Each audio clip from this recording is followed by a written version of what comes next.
있어가지고 국물을 5숟가락 정도 넣는 거야.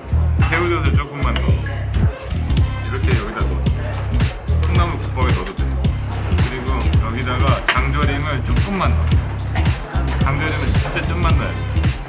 왜 좀만 넣어야 되는지 알아? 엄청 짜. 오케이. 자, 일단 단백질 콩나물국밥 먹고 간주영화제를 계속 기록을 하고 있는 일을 제가 맡고 있는데 작년에 안 했다가 올해는 하긴 했는데요.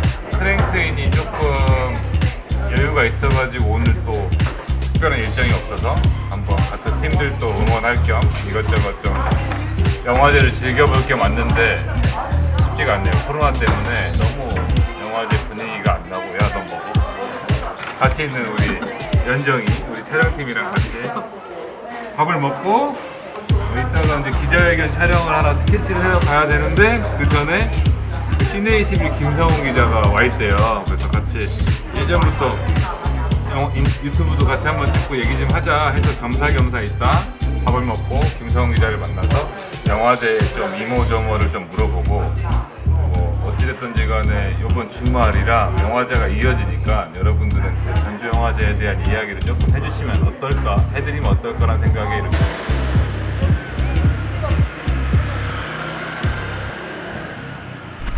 오랜만입니다. 오랜만입니다. 김성훈 기자님, 시내21 김성훈 기자님이고 예, 좋은 기사 많이 쓰고 계시는데 그래도 작가님한테 직접 소개를 한번 들어볼까요? 네. 소개를 해야 될 것 같아요. 네. 안녕하세요. 시내21 김동훈 기자입니다. 지금까지 한 13년째 영화 분야에서 취재를 하고 있습니다. 박정훈 촬영 감독님 제 중요한 취재원이고요. 그렇다고 막 되게 빅 이런 거 안 알려져요. 한국예술종합학교 연극원을 졸업한 뒤 장편 데뷔작이 봉준호 감독의 영화 마더. 요즘은 뭐 주진우 기자님이랑 정치 뭐 유튜브 팟캐스트 뭐 패널 나가시고 뭐 하시던데 그 TBS 교통방송 네, 거기도 나오죠. 예, 방영되고 있는 순수 음악 방송 아린 밤중에 주진우입니다 해서 네. 그 영화인들을 모시고 나가는 역할을 하고 있어요. 진짜. 김성훈의 보이스피싱 유튜브에 검색하면 나옵니다. 네. 조만간 네. 박정훈 촬영 감독님 네. 모시고 나갈게요. 아마 이제 구독자분들께서 이제 궁금해하시는 분들이 많을 것 같은데 저하고 이제 박정훈 촬영 감독님 인연이 한 15년, 그쵸. 15년 정도, 네. 15년 전에 네. 전회가 있죠. 영화를 찍었죠. 네. 그때 장률 감독의 경계라는 영화에서 제가 이제 조감독이었고 박정훈 촬영 감독이 이제 촬영부 저 세컨드였고 예, 맞습니다. 그래가지고 둘이서 한 2달 가까이 몽골 네. 사막에서 네. 보드카를 먹었죠. 양고기와 보드카를 먹고 먹어요. 네. 개고생했던 사이입니다. 이번에 시내21에서 촬영 감독 뉴웨이브 이렇게 좀 닭살 돋죠 뉴웨이브라고 해가지고 촬영 감독 6인을 딱 했는데 또 해주셔가지고 6인 안에 딱 들어서 인터뷰를 해가지고 되게 좀 영광스러웠죠. 그게 이제 조금 더 설명을 드리면 최근에 시내21이 그 충무로에서 제일 몸값이 비싼 촬영 감독님들 요 기준은 아니구나. 최근에 떠오르고 있는 젊은 촬영 감독님 6명을 모셨는데 각각 인터뷰해가지고 기사 내보냈는데 그 중에 한 분이십니다. 근데 이게 뭐 친분이 작용한 건 아니고요. 당연히 너무 제 동료 기자들이 박정훈 촬영 감독도 넣어야 되는 게 아니냐라고 오히려 저한테 막 항의와 의견을 막 주는 바람에 전 빼려고 했는데 동료들이 넣자고 해서 들어갔습니다. 시내21 얘기를 잠깐 내가 해야 될 것 같아. 시내21이 저한테는 되게 의미가 있는 게 제가 고등학교 때만 해도 정기구독에서 막 봤어요 저는. 그리고 시내21을 딱 첫 장 딱 피면 이제 맨 먼저 정훈이만 왔다 보고 그 다음에 딱 20자평 그 전설 아직도 하시던데 박병식 선생님 20자평 딱 보고 그리고 나서 이제 이렇게 보고 거기에 독자란이 있었어. 야간 자율학습 시간에 쓴 글이 거기에 딱 한 번 올라갔거든. 그래서 거기 머그컵을 주셨어. 진짜요? 그 머그컵이 지금 우리 집에 있어. 처음에 시네21에서 악녀라는 영화 딱 끝나고 인터뷰를 딱 했는데 진짜로 와 이게 감격이. 그래서 시네21이 나한테는 좀 영광스러워서 정기구독을 했더니 얼마 전에 그 계란찜기를 사은품으로 주시더라고. 계란찜기 그거 잘 쓰고 있습니다. 이제 전주영화제를 얘기를 하기 전에 나 또 하나 또 얘기할 게 어떤 있어요. 얘기요? 또 궁금한 게 우리 또 이 TMI 구독자 중에 대부분의 사람들이 영화 스태프들이 많아요. 그리고 아유, 안녕하십니까. 절반 정도는 제가 볼 때 영화과 학생들이나 영화 지망생들이 엄청 많거든. 아유, 오늘 얘기를 잘 했네요. 네. 뭐 촬영 감독도 소개하고 막 감독들도 소개하고 앞으로 또 영화의 전반적인 직업군을 조금씩 소개를 하고 싶거든, 그 친구들을 위해서. 근데 영화 기자를 하고 싶은 사람들이 있을 것 같아.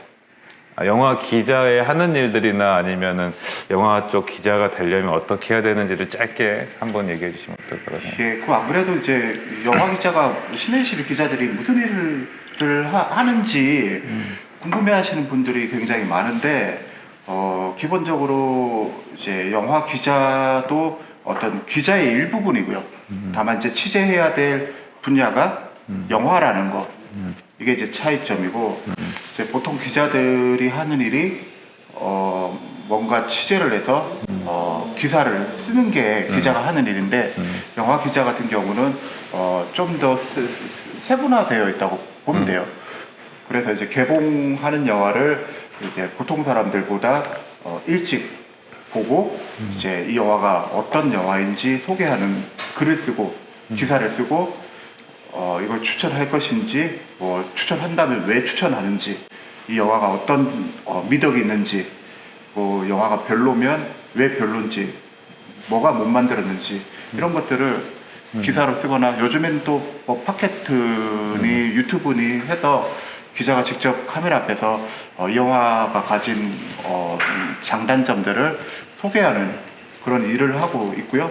이제 그것과 관련해서 뭐 영화 만든 사람들이, 독자들이 궁금해할 만한 영화인들을 시네21 기자들이 감독이나 제작자나 배우나 또 박정훈 촬영 감독 같은 촬영 감독을 포함한 뭐 의상 감독, 분장 감독, 뭐 영화 기술 스태프분들 직접 만나가지고 그 영화 어떻게 작업했는지 얘기를 듣고, 독자들에게 제작 비하인드 스토리 같은 좀 디디이야기들을 친절하게 또 소개를 해주고, 그래서 이제 생각을 해보면 관객과 영화인들 사이에서 서로 이제 관객들도 영화를 좀 더 잘 이해할 수 있게 하고, 또 영화인들은 본인이 만든 영화들이 어떤 영화인지를 관객이나 독자들한테 소개하기 위해서 그 중간에 위치한 사람들인 것 같아요, 영화 기자는.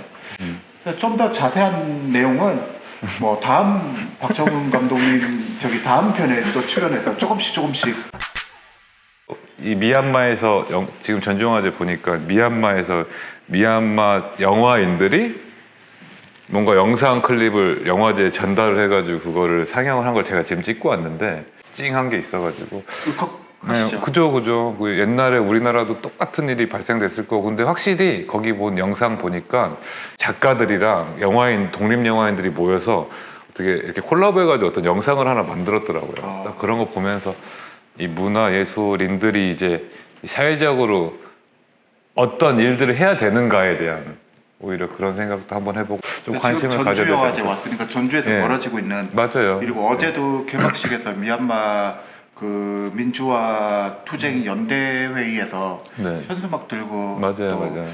이제 한국 영화제들이 본인들을 지지해줘서 감사하다라는 이제 메시지를. 전주 국제영화제는 미얀마의 보물, 미얀마의 민주화를 뜨겁게 지지하고 또 응원합니다. 민주화는 우리의 권리다. 디모크라시 야시예 도예 디모크라시 야시예 도예 디모크라시 야시예 도예. 어제 저는 미얀마 영화인들 그걸 보고 제가 작년에 그 홍콩 우산 민주화 운동 취재하러 갔었거든요. 홍콩 영화인들도 만나고 왔는데 홍콩도 굉장히 심각했거든요. 투쟁 현장에서도 프레스를 이제 차고 갔는데도 그때 이제 외신들 공격도 했을 때라 가지고 미얀마가 남일이 아니라는 생각이 듭니다. 수많은 막 수백 컷의 막 바스샷들을 찍는데 그러니까 오늘 제가 단순히 기록이었어요. 풀샷 하나 잡아놓고 이렇게 스케치 영상만 딱 확보를 하려고 했는데 그렇게 찍고 제일은 끝이었는데 나가기 전에 갑자기 거기 이제 미얀마의 대표분 한 분이 오셔가지고 이렇게 지지 선언문 이런 걸 하셨는데 딱 의자에 딱 앉아 계시는데 너무 이제 궁금한 거지. 그래서 내가 대체 뭘까? 그냥 그래서 카메라를 들고 그냥 옆에 딱 앉아가지고 저 바스한 컷 찍겠습니다 그랬더니 찍으세요. 그러니까 그분들은 찍혀주길 원하시겠죠. 그렇죠. 왜냐하면 예. 본인들 목소리가 예. 한국 사회에 널리 이제 알리는 게 그래서 본인들 딱 바스샷을 잡았는데 카메라 한번 봐주세요라고 딱 했는데 카메라 딱 보고 한마디를 딱 하시더라고요. 뭐라고 해요? 한국 대한민국 분들 감사합니다 딱 하더니 딱 감사합니다 딱 했는데 진짜 되게 영화적으로 이제 영화 상영 직전이었거든요. 불이 싹 꺼지는 거야. 연기 한번 해주시고. 고맙습니다. 대한민국 끝까지 싸우겠습니다. 본격적으로 전주영화제 얘기를 한번 해보면 나는 일단 저는 전주영화제에 항상 왔어요. 뭐 처음에 제가 한 2년이 미조라는 남기훈 감독님 영화 독립영화로 처음 와서 맞아요. 예. 설행이라는 작품 그리고 비스타리 히말라야라고 제가 뭐 연출했던 다큐멘터리 하나가 있었고 그 다음에부터는 그 임권택 감독님 비군이라고 복원된 버전 상영했을 때 그것도 했을 때 왔었고 지금 같은 경우는 한 3, 4년째 이 공식 기록 영상을 좀 맡아서 좀 하고 있어요. 그렇죠. 예, 그래서 전주가 제가 좀 애정을 많이 하고 있는 영화제인데 기자님께 좀 전주에서 지금 좀 화제되고 있는 것들이나 이거 보면 좋은 영화를 좀 한두 편 추천해 주시면 어떨까.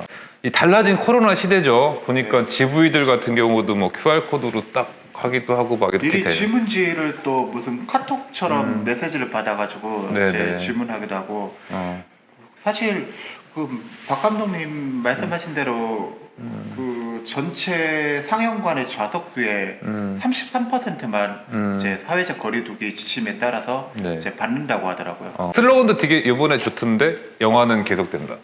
그렇죠. 되게 뭐 느낌이 있었던 것 같아요. 슬로건 되게 잘 짠 것 같아요. 맞아요. 그 제가 네. 지난주에 이준동 집행위원장을 만나가지고 인터뷰를 했는데 똑같은 얘기를 했어요. 슬로건 누가 지었는지 모르겠는데 너무 잘 지은 것 같다라고 했더니 그 집행위원장님이 자기가 좀 지었대? 기분이 자기가 지었대. 진짜? 근데 어디서 영감을 받았냐면 BTS의 그 노래 제목 그래서 영감을 받아가지고 세련되셨네. 영화 이제 보실 건데 좀 추천 좀 해주시면 좋을 것 같은데. 네, 저희 신의 21은 이제 매년 이제 전주국제영화제가 시작되기 전에 기자들이 주요 상영작들을 이제 미리 보고 신의 21 독자들한테 그리고 영화 관객들한테 영화제를 찾는 손님들한테 영화를 고르시는데 참고하시라고 미리 이제 리뷰를 쓰거든요. 그래서 올해도 이제 그런 방식으로 미리 봤는데 저는 몇 편 있었어요. 진짜 김성훈 기자님이 추천해주신 전주영화제 이것은 봐야 된다. 꼭 봐야 된다. 꼭 봐야 된다. 꼭 봐야 된다. 첫 번째 영화는 복지식당이라는 네네네. 영화입니다. 한국 경쟁 섹션에 있는 상영작이고요. 두 명의 감독님이 공동 연출한 이제 첫 장편 영화고요. 이 내용을 그냥 아주 간략하게 말씀드리면 그 교통사고를 당해가지고 장애인이 된 남자가 주인공인데 그 장애인이 되면 이제 저도 잘 몰랐는데 장애인이 되면 장애 등급 심사 같은 걸 받는데요. 1급부터 5급까지. 그런데 이 사람은 말도 이제 좀 제대로 안 나오고 거동도 굉장히 불편한데 장애 등급 심사를 받았더니 경증 장애에 해당되는 5급을 받았대요. 저도 이제 알았는데 영화를 보고 알게 된 건데 1급은 거의 막 움직이지 못하시는 분들이 1급을 받고 5급은 좀 일상생활은 어느 정도 가능하신 분들이 5급을 받는데 이분은 몸이 굉장히 안 좋은데 5급을 받은 거예요.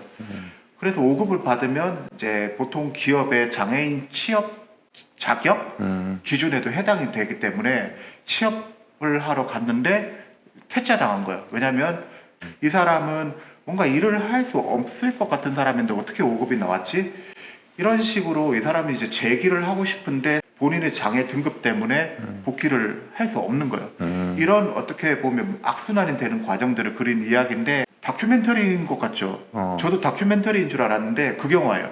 이제 장애인들 사이에서도 무슨 신입 장애인 막 장애가 된 장애인이 된 지 얼마 안 된 장애인이 있고 장애인이 된 지 오래된 구력이 많은 장애인이 있는데 구력이 많은 장애인이 이 주인공한테 착취를 해요.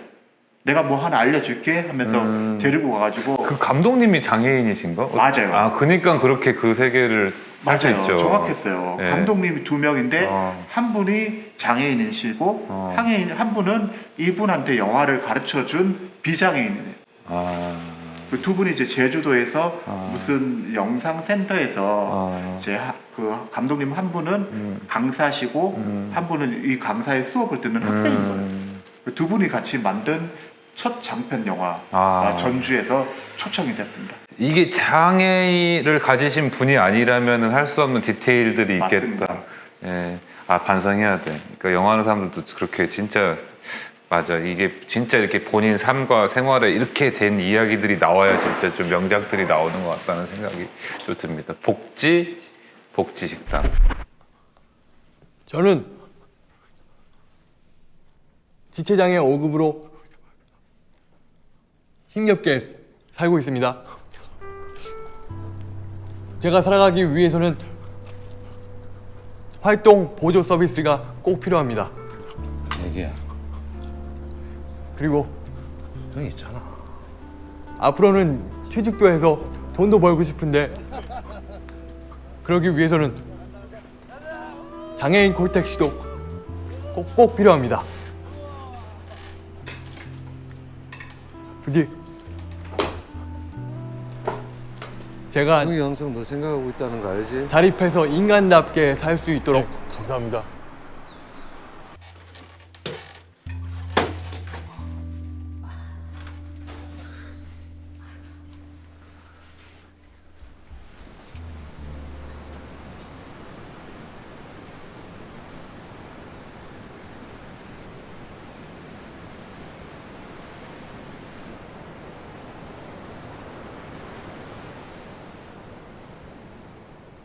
제가 이제 추천하는 두 번째 영화 인플루엔자 황준하 감독이 연출한 한국 경쟁 섹션에 있는 영화예요.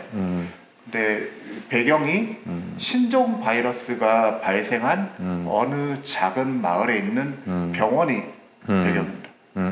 이 병원에서 이제 간호사 생활을 한 지 3개월밖에 안 된 이제 여자 간호사가 주인공이에요. 이 여자 간호사가 이 병원 안에서 이제 간호사 세계 안에서 태움을 당하고 있어요. 그 태움이 뭐냐면 간호사 세계에서 아직 여전히 해결되지 않는 어떤 폭력 문제예요. 뭐냐면 선배가 신입이 들어오면 가르쳐 준대요. 간호사 업무를 이제 환자 대할 때 뭐 체온 측정하는 방법, 뭐 주사를 넣는 방법 이런 것들을 가르쳐 주는데 이거 더 잘하게 하려고 계속 갈구고 이제 왜 못하냐고 막 윽박 지르고 물리적으로나 정신적으로 폭력을 가요.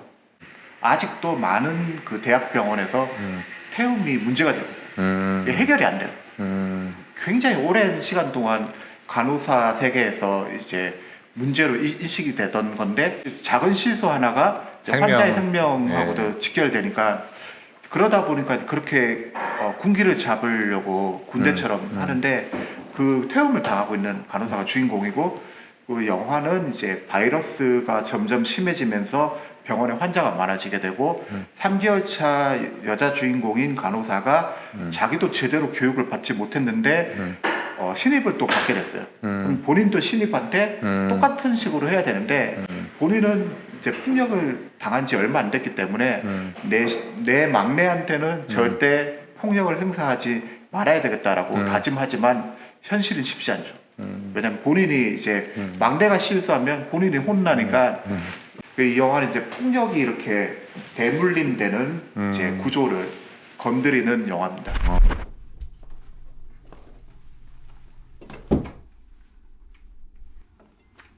야, 네. 너 뭐하니 지금? 네? 뭐 하고 있냐고 지금. 저 약품 카운트 하고 있었습니다. 무슨 카운트를 하루 종일 하고 있어? 이것만 하다가 집 갈래? 죄송합니다. 너 사수 어디 갔어? 사수 불러 빨리.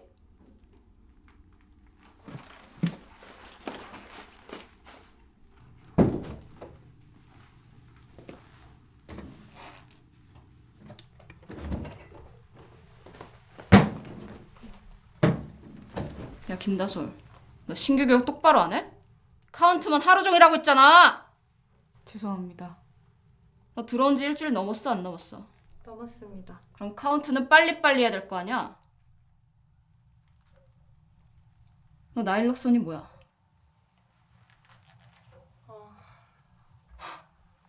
이거 봐라. 그럼 아미오달은 HCL은? HCL은 동맥이요. 동맥은 무슨 부정맥제 아니야. 이거 완전히 안 되겠네. 김다솔, 넌 뭐 했어? 죄송합니다. 야, 내가 너 그렇게 가르쳤어? 신규면은 공부를 해야 될 거 아니야. 나 지금 환자 카테터 체인지하고 올 테니까 그 전까지 공부 시켜놔. 알았어? 알겠습니다.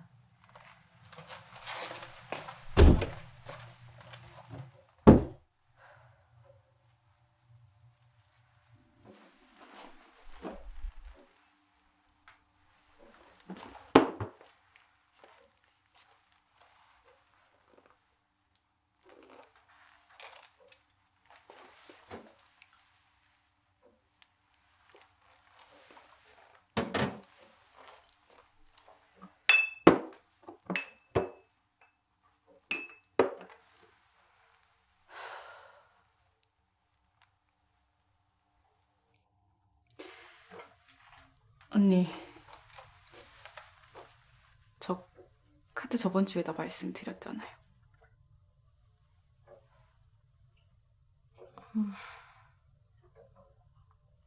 알려주시다가 가셨어요, 쌤.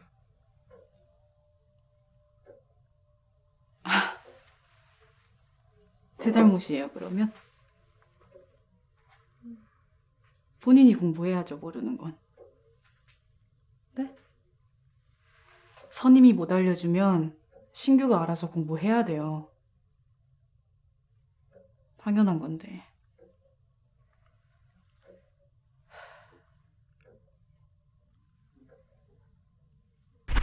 근데 만듦새는 저는 좀 아쉬운 점이 많았는데 그럼에도 좀 좋았던 점은 감독이 이 문제를 이제 보여주기 위해서 지루하지 않게 하기 위해서 그 플롯들을 굉장히 촘촘하게 상황 안에 이제 넣고 그런 관객들을 이 간호사 세계 안에 이제 몰입하게 하려고 이제 촬영이나 이런 것들을 통해 가지고 계속 관객들한테 계속 봐주세요 이런 노력들이 보여요.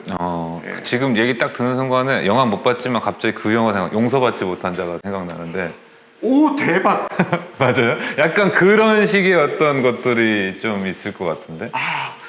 와, 박 감독님이 역시 이 훌륭한 촬영 감독이다 보니까 뭔가 이 말만 들어도 이 촉이 오시나 봐요. 왜 놀랬냐면 이 감독님 인터뷰를 했어요. 했는데 제가 이제 이 감독님한테 뭐라고 물어봤냐면 이 영화 만드실 때 평소에 좋아하는 영화 뭐냐 라고 물었더니 이 감독이 하는 얘기가 비스티 보이즈와 윤종민 감독의 용서받지 못한 자를 얘기를 하더라고.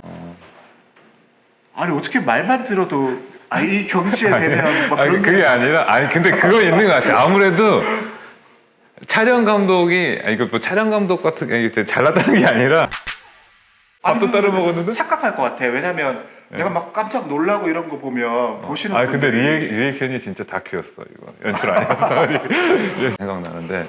오 대박. 마지막 영화도 역시 한국 경쟁 섹션에 있는 감정원 감독의 희수. 희수? 사람 이름이에요. 네. 주인공 이름인데 이제 국민정 씨가 희수 역할을 연기를 했고요. 이 영화 약간 특이해요. 어떻게 특이하냐면 희수는 대구에 있는 대구가 이제 패션의 도시라고 하잖아요. 염색공단에서 일을 하고 있는 노동자예요. 노동자고 희수 옆에는 연인이자 친구이자 동료인 남자친구 학선이라는 친구가 있는데 그 정말 먼 곳에서 주인공을 연기하신 강기루 씨가 이제 공민정 씨의 상대 역을. 두 사람이 원래는 강원도로 여행을 갈 계획이었는데 어떤 이유 때문인지 몰라도 두 사람이 여행을 좀 연기를 하자라고 얘기를 하면서 시작되는 영화예요. 근데 보통은 뭔가 거창한 사건들이 벌어지고 인물들이 그 사건에서 어떤 선택을 내릴지 이렇게 막 딜레마에서 빠지는 그런 이야기가 연상될 법도 한데 이 영화는 전혀 그런 얘기가 아니고요. 이 영화는 두 사람이 각각 따로 똑같이 여행을 가기까지 사연들이 시간 순서대로 흘러가는 것도 아니고 계속 그 두 사람이 살고 있는 대구와 여행을 가야 되는 강원도 이 두 공간을 어떤 인과관계 없이 계속 불쑥불쑥 왔다 갔다 하면서 관객이 이 둘의 사연이 어떤 것인지 퍼즐처럼 꿰맞춰 나가는 그런 이야기예요. 희수가 대체 뭐냐라고 이제 감독님한테 인터뷰할 때 물어봤더니 그 본인의 친구 이야기래요. 아 진짜? 예, 맨날 이제 본인 친구가 대구에서 무슨 공장에 다닌다던가 계속 일만 하는 친구인데 자기가 가까이서 오랫동안 이 친구가 살아온 삶의 궤적들을 보니까 아 이렇게 일만 하다가 죽을 수는 없겠다. 그래도 이 친구가 살아있는 동안에는 좀 행복하게 살았으면 좋겠다라는 마음으로 이제 본인이 거기서 출발해서 좀 이야기들을 집어넣어서 만든 영화라고 하더라고요. 네. 이 영화는 제가 이제 말로 설명을 드리기보다는 그 웨이브에서도 전주국제영화제 상영작들이 온라인 상영이 되고 있으니까 아마도 시간 되시는 분들은 이제 한번 보시는 게 나을 것 같습니다.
약간 설명하시면 어떤 느낌을 받았냐면 지금 추천하신 영화들 그 직업군에 관련된 어떤 사람이 감독님인지 이런 것도 잘 모르겠어요. 근데 어쨌든 간에 뭔가 좀 그쪽에 조금 파고들고 고민을 많이 한 사람들이 찍은 어떤 영화들인 것 같다는 생각들이 되게 들었어요. 그런 영화인 것 같아요. 네, 그런 영화를 또 좀 선호하시는 것 같다는 생각도 들고. 그렇지는 않은데 이 세 편은 이제 제가 이제 전주에서 상영작 중에서 본 영화들 중에서 제가 이제 좀 같이 관객들과 같이 보고 좀 생각을 나눴으면 좋겠다 싶어서 추천을 드리는 겁니다.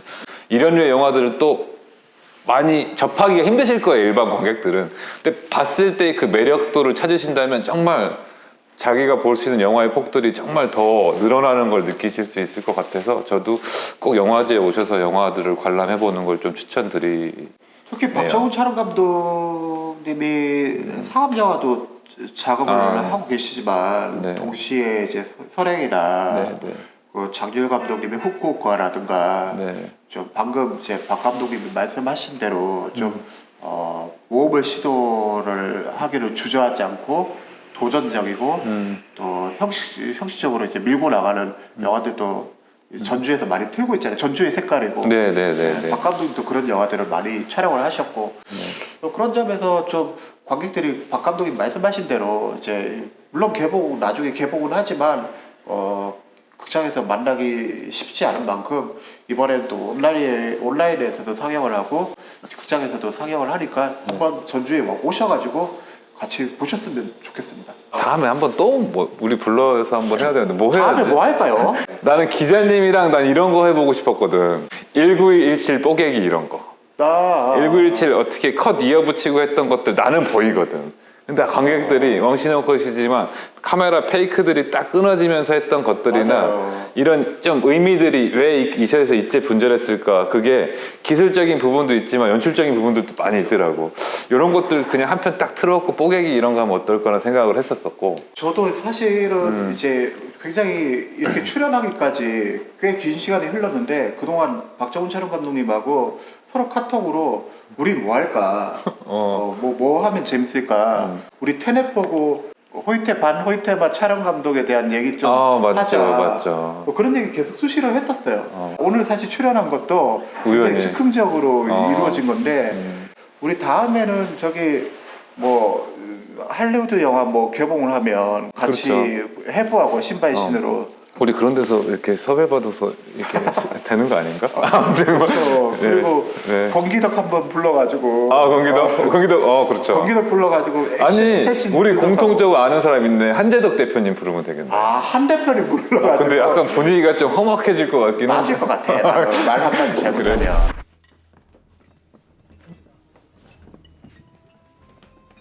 네, 전주영화제 와서 좀 느낀 게 있다면 좀 마스크를 다 이렇게 쓰고 있는 사람들을 찍으니까 표정들이 너무 안 보이고 다들 너무 힘이 들더라고. 찍기가. 야, 내가 이걸 찍어가지고 영상에 쓸 수 있을까라는 생각이 드는데 반대로 제가 조금만 더 가깝게 해서 딱 당겨보니까 이렇게 마스크 위에 사람들이 이 미소가 다 보이더라고요. 그게 보입니까? 캐치했어요, 나. 야, 역시 그래서 약간 밖에 이게 스캔이 되는군요. 이 마스크 속에 이 마스크를 쓰고 있더라도 이 미소나 이런 것들은 변함이 없다. 이제 그 마스크를 이렇게 좀 마스크를 열고 좀 희망적인 내년부터 코로나 우리 마스크 없이 좀 만날 수 있는 영화제를 기약하면서 한번 마무리를 해볼까 합니다. 그럼 또 나와주시는 거죠? 그럼요. 시네이실 유튜브 한번 불러주세요. 거기 구독자 수 많던데.